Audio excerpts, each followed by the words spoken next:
لما بيبقى عندنا عزومة بنحتار دايما نعمل ايه.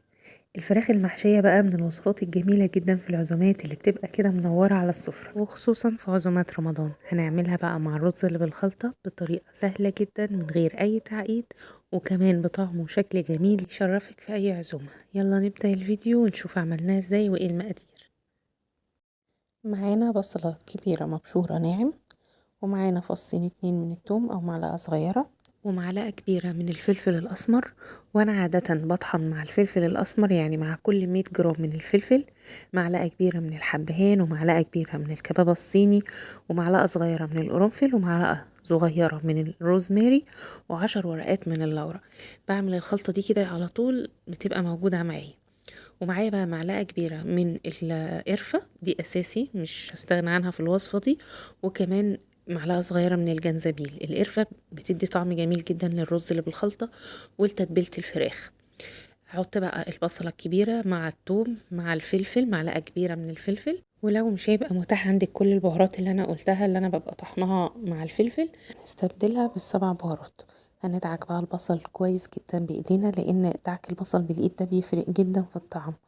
هندعكها كويس كده، وبعدين الفرخة بتاعتنا غسلينها كويس جدا ومصفيينها، وندعك بقى من بره ومن جوه ومن تحت الجلد، نحشيها كويس جدا بالخلطة الجميلة بتاعة البصل. وندخل كده نعمل فراغ ما بين الجلد وما بين اللحم، ونتبل كويس جدا.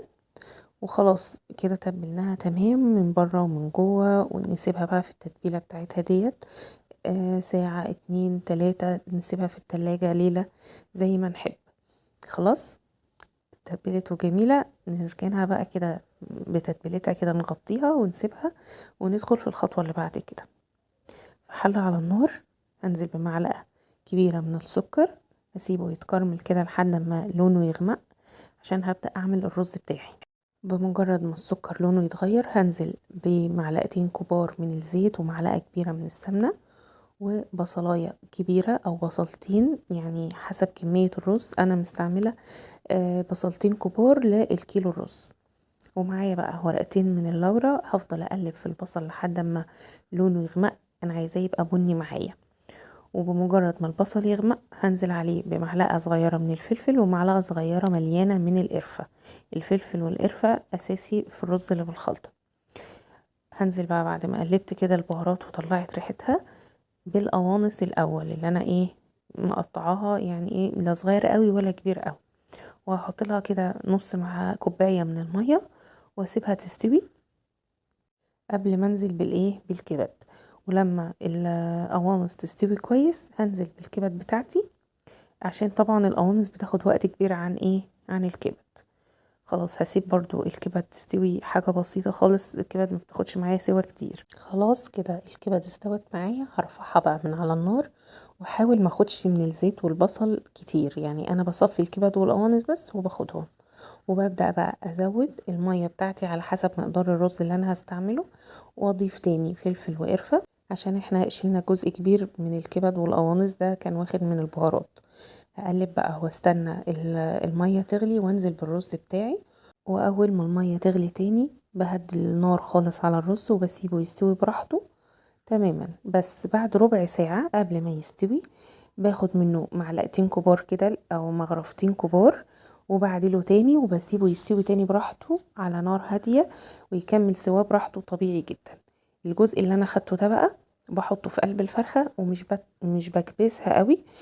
بسيبه مهوي لان الرز لسه ما استواش. وكمان بحط له معلقتين ميه كده عشان اتاكد ان هو يستوي ويبقى كويس. يعني بحط معلقتين ميه في قلب الفرخة من جوه. خلاص. وكمان مش بحط تحت الجلد كتير عشان ما يفرقعش، حاجة بسيطة جدا، معلقة الناحية دي ومعلقة الناحية دي. ما بكترش رز تحت الجلد عشان ما يفرقعش معايا. خلاص قفلتها كويس بالخيط بتاعي، وعملت العقدة عشان الرجلين ما تفكش مني.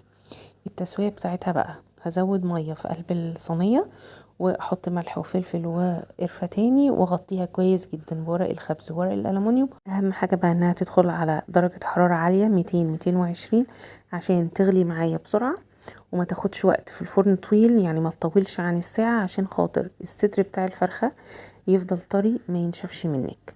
فلما درجة الحرارة بتبقى عالية الفرخة بتستوي مظبوط، وبتطلع طرية جدا وجميلة. وفي كمان طريقة تانية ان انتي بتسويها في الكيس الحراري، بتبقى برضو جميلة جدا وطرية.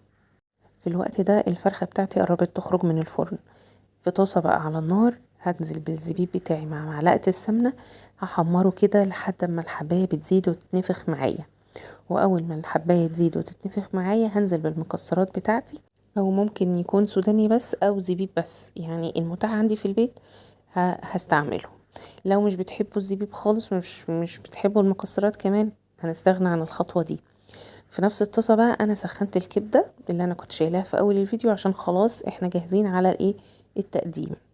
الفرخة بتاعتي طلعت من الفرن، هحطها على الرز كده واحط معاها الكبدة والمكسرات. الطريقة دي بقى احلى بكتير من ان انت تسوي الكبدة مع الرز في نفس الحلة، لان الكبدة بتدوب كده في قلب الرز ومش بتبقى تمام قوي زي ما بتبقى كده متحمرة وعلى وش الرز وشايفاها قدامك، بتبقى حاجة تانية وطعمه مختلف تماما. فجربي الوصفة بنفس الطريقة ونفس المقادير ونفس البهارات، هتعجبك جدا جدا. وكمان تسويتها في الفرن ظبطها جميل، يعني الصدر بتاعها كمان كان بيدوب. الصدر ده دايما بيبقى عامل مشاكل مع الناس وبيشتكوا ان هو مش بيبقى مستوي كويس، لا السوا في الفرن بيفرق تماما عن ان انتي تسلقي الفرخة. لا يعني حاجة جميلة جدا، والرز كمان اللي كان في قلبها ده كان حاجة عظمة. جربوا بقى الفيديو، قولوا لي رأيكم في الكومنتات تحت، واشوفكم على خير يا رب، والسلام عليكم.